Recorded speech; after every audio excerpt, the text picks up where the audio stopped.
Parte de lo que íbamos a preguntar está contenido. Importantes declaraciones de Carlos Tomasio, ¿verdad? Más allá que lo querían un poco controlar lo que decía, querían que se ciña la pregunta, pero es interesante lo que decía. Vamos a volver seguramente con Yoshman en el transcurso de la mañana, ahí a Palacio de Justicia. Estamos ahora con la congresista Cecilia Chacón, quien ha sido nombrada pues vocera de la bancada de Fuerza 2011, ¿verdad? Para los próximos 5 años. ¿Qué tal, congresista? ¿Qué tal? ¿Cómo está? Conjuntamente con el congresista Rolando Reati, que está de vocero titular. Sí. Cuéntanos un poco, ¿qué se viene en estos próximos 5 años? Y más que la bancada, yo quería preguntar un poco por el papel que cumplirá Keiko Fujimori. Se comentaba que estaba muy cansada, agotada, que quizá estaría pensando en retirarse un poco. ¿Qué es lo que se viene en Fuerza 2011? Bueno, eso de repente quisieran algunos, pero es totalmente falso, todo lo contrario, está recargada de energías, la hemos visto inmediatamente después de la segunda vuelta, muy tranquila. Además, creo que el papel que le toca cumplir, ella lo asumirá, por supuesto, en toda su magnitud. Ella ha dicho claramente que no se piensa ir del país, que ella se va a quedar y va a liderar la bancada y obviamente el pueblo la ha elegido por más de 7,5 millones de votos como líder de la oposición. Por lo tanto, ella cumplirá ese papel y ese rol y estoy segura lo hará extraordinariamente. De eso hablábamos hace un rato, ¿verdad? Lo que se viene para Fuerza 2011, ¿crees tú que habrá un cambio generacional? También una de las críticas durante esta campaña que tú me decías fuera de cámaras, que no sientes que se haya perdido, se ha ganado mucho, no se llegó al objetivo, pero ¿habrá un cambio generacional en las personas que estuvieron en esta campaña? Porque yo te preguntaba, ¿por qué no fuiste tú vocera durante la campaña? Quizá hubieses tenido más éxito que por ahí algunos que no tuvieron tanta suerte. Bueno, muchas gracias por el comentario, pero bueno, yo he hecho campaña en Cajamarca, yo soy congresista electa por Cajamarca, le mando un saludo enorme a todo Cajamarca, donde también se ve Canal N, y definitivamente el fujimorismo en estos momentos, más del 80% de la bancada es gente nueva. ¿No? Es gente nueva que estoy segura aportará muchísimo al partido y nosotros estamos trabajando y seguiremos trabajando todos estos años para fortalecer la Fuerza 2011. Hay toda una base de juventudes, justamente el otro día estuve conversando con ellos, extraordinaria, mucha gente joven, mucha gente nueva y vamos a seguir fortaleciéndonos y renovándonos. Yo creo que eso es fundamental en un partido político. El 62% de la población hoy, no después de la elección, hoy está a favor de Keiko Fujimori y tiene una aprobación bastante alta, bastante buena, que creo pues de alguna manera seguirá aumentando y se seguirá fortaleciendo. Efectivamente no logramos el objetivo, como lo mencionaba, el objetivo principal que era ganar las elecciones, pero yo no creo que hayamos perdido, hemos ganado muchísimo. Hemos tenido el apoyo de más de 7,5 millones de peruanos, nuestra lideresa tiene actualmente 62% de aprobación, hay gente nueva en el fujimorismo está creciendo, se está fortaleciendo y bueno, y vamos a seguir trabajando y ahora por decisión popular somos la bancada más numerosa después de la bancada de gobierno.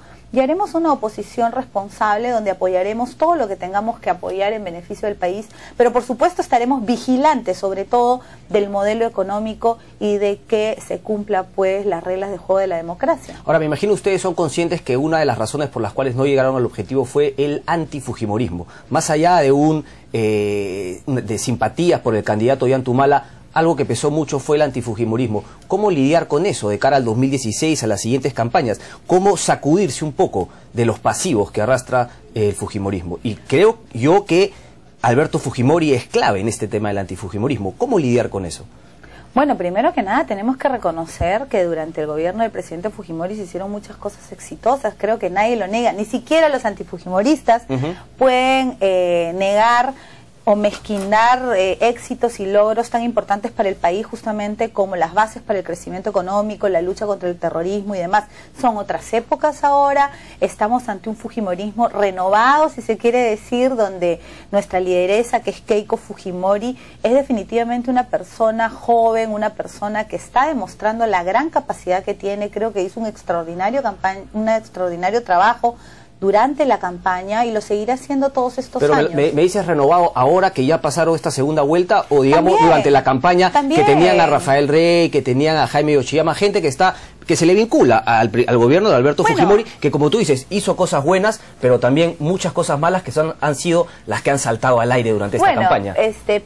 Primero que nada, creo que no hay nada en contra ni de Jaime de Yoshiyama ni en contra de Rafael Rey. Nosotros no podemos tachar de ninguna manera a ninguna persona por haber trabajado en el gobierno del presidente Fujimori, que además hizo muchas cosas positivas. Hubieron cosas, sí, que no estuvieron bien, pero las responsabilidades son individuales, no grupales. Y por lo tanto esas personas habrán sido procesadas, habrán sido juzgadas, algunas declaradas inocentes, otras culpables, pero es una responsabilidad individual.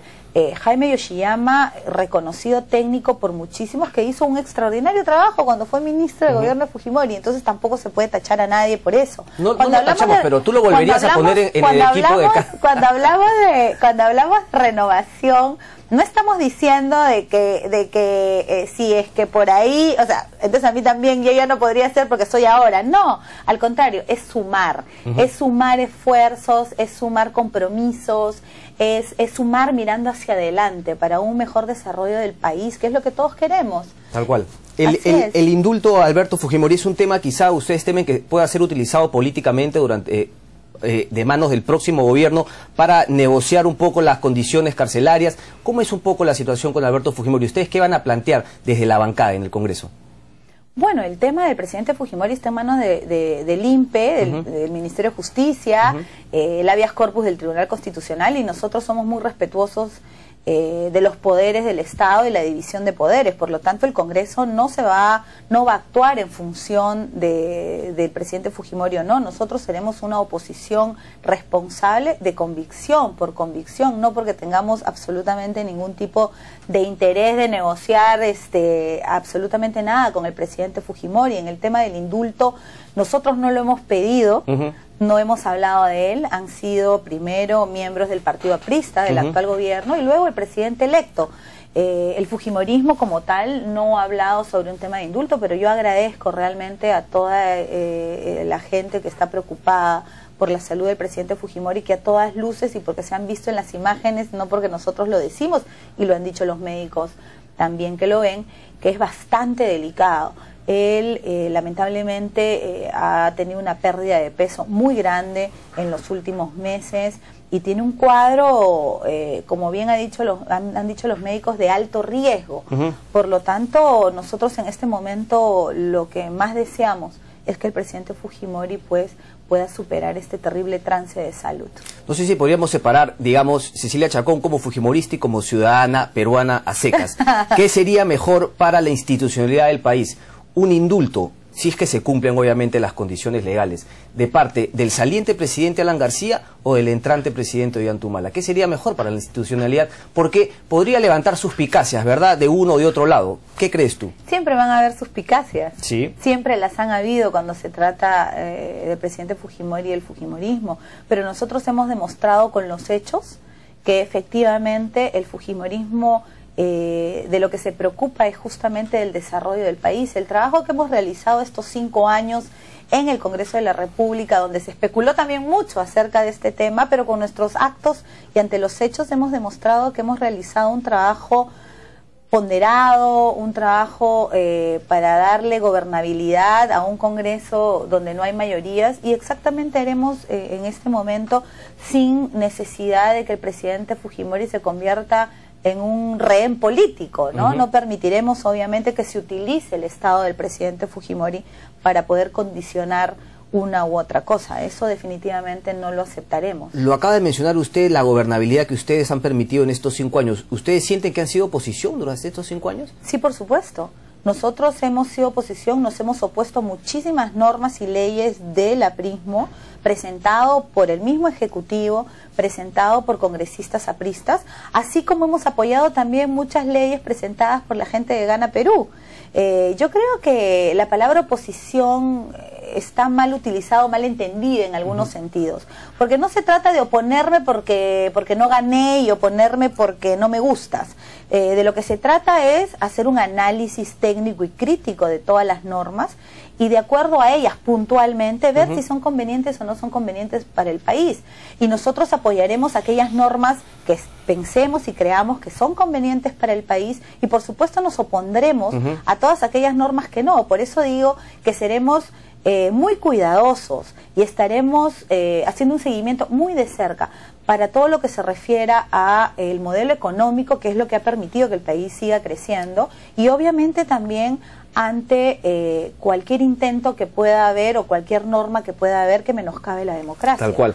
Un ejemplo de lo que acaba de mencionar que se han opuesto a leyes planteadas por el aprismo fue justamente la ley que no permitía juramentar a congresistas que tengan investigación. ¿Cuál fue el criterio técnico para, digamos, no aprobar esta ley, este proyecto de ley que planteaba el aprismo? Mira, durante el gobierno saliente del señor Toledo, el Congreso, ya cuando se iba, ya cuando ya se habían dado las elecciones para congresistas y ya se sabía cuál iba a ser la composición de ese Congreso, justamente actuaron exactamente igual. Ese Congreso cambió las reglas de juego para los que entrábamos, sabiendo que entrábamos muchos fujimoristas, y de alguna manera no querían pues que los fujimoristas o juramentaran o se quedaran, y cambiaron las reglas de juego. Y nosotros estuvimos en contra de ese actuar. Y por supuesto ahora nosotros no íbamos a actuar exactamente igual como actuaron en contra de nosotros. La decisión popular es clara. La composición del Congreso elegida por el voto popular es clara. 47 congresistas de Gana Perú, 37 del fujimorismo y así sucesivamente. Querer cambiar esa composición simplemente porque queremos favorecer a unos o perjudicar a otros no nos parece democrático. ¿Y dónde queda la parte moral de que...? No solamente no nos parece democrático, sino que además es inconstitucional. La presunción de inocencia y el debido proceso debe prevalecer por encima de todo. No dejar juramentar a alguien que además las leyes electorales le han permitido postular y después que son electos y que yo conozco la composición trato de eliminarlos a través de este tipo de cosas, luego no creo que sea positivo. Insisto, estas personas no están, no han sido sentenciadas, tienen una acusación. Es como que hoy te hagan una acusación a ti. Yo no sé si será verdad, será mentira, si es que después lo sancionarán y lo sentenciarán. Pero es como que hoy, el día de hoy, alguien venga y te acuse de un delito, ¿no? Tú no sabes si esa persona está diciendo la verdad o no, por eso tiene que haber una investigación. Okay, le dejamos la investigación al Poder Judicial, o los partidos políticos deberían hacer quizá una investigación previa, trabajito previo para decir, bueno, esta persona tiene investigación, va con nosotros. Lo que podríamos hacer en este momento es también cambiar la norma para el próximo Congreso y decir, los que tengan procesos abiertos no podrán postular, pero después que han postulado, no permitir que juramenten con las mismas reglas de juego que tú les pusiste. Es lo mismo que reclamamos para el tema económico, es decir, respetar las reglas de juego.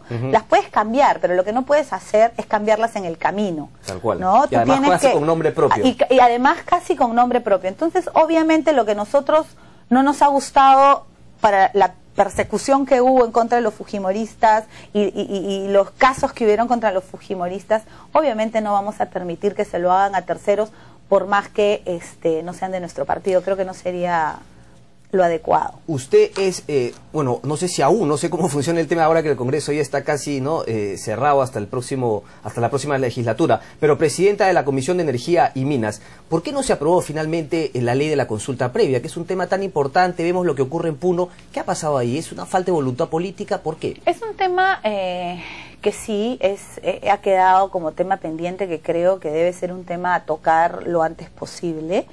No olvidemos que la OIT y el convenio 169 dice claramente que la consulta previa no es derecho a veto, ¿no? Lo cual sí se quiere que sea aquí en el Perú. Entonces todavía hay un tema a tratar y que discutir, y que creo que debe de estar en la agenda, uno de los puntos más importantes en la agenda pendiente, ¿no? ¿El congresista Johnny Lescano alguna vez conversó con usted por el tema que se venía en Puno? ¿Él tenía algún indicio que podría llegar a este nivel? Porque no me queda claro cómo él actúa cuando Adubiri está aquí en Lima y no actuó antes como representante de esa región para evitar que se llegue a ese punto. ¿Nunca conversó con usted respecto a la situación minera en esa región de Puno?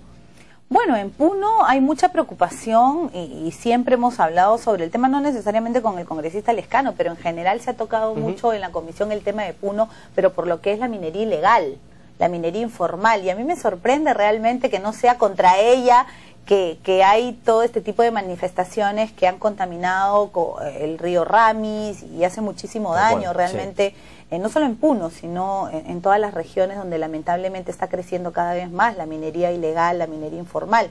Sin embargo, sobre esta situación nunca lo habíamos conversado.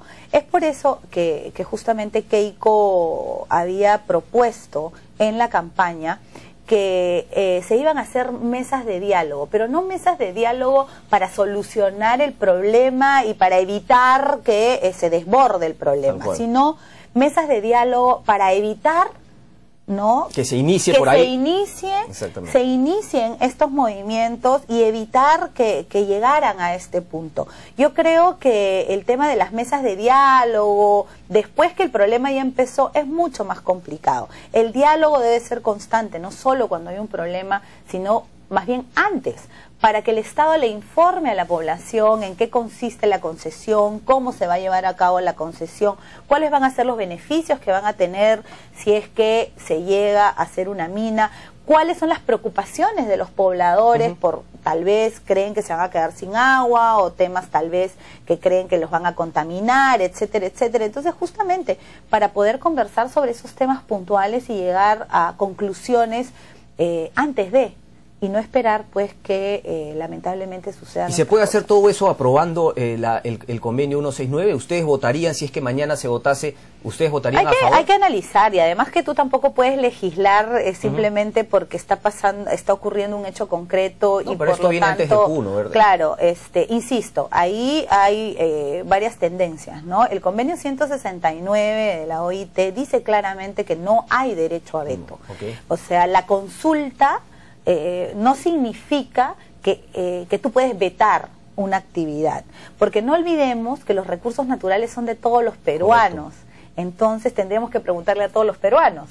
Y es por eso que hay autoridades electas por voto popular, ¿no? Justamente para que se pueda resolver este tipo de temas. Yo hago un llamado a la población de Puno, al señor Adubiri y a todos aquellos que están involucrados con este tema, los ministros, etcétera, los viceministros, porque creo que hay que lograr llegar a un acuerdo, a un punto de equilibrio, a un punto medio, porque debemos de evitar efectivamente pues que luego sucedan cosas que lamentaremos. Una cortita, ¿cuántas comisiones va a tener el fujimorismo? Bueno, a nosotros nos toca presidir 6 comisiones, ¿no? La mesa de negociación se instala más o menos la quincena de julio, donde estarán todos los voceros de las diferentes bancadas, y ahí veremos pues los integrantes de las comisiones y cuáles serán las 6 comisiones, las presidencias, ¿no?, de esas 6 comisiones que le tocarían al fujimorismo. Perfecto, congresista. Muchísimas gracias a ti, encantada. Bien, hacemos una pausa y volvemos, no se mueva.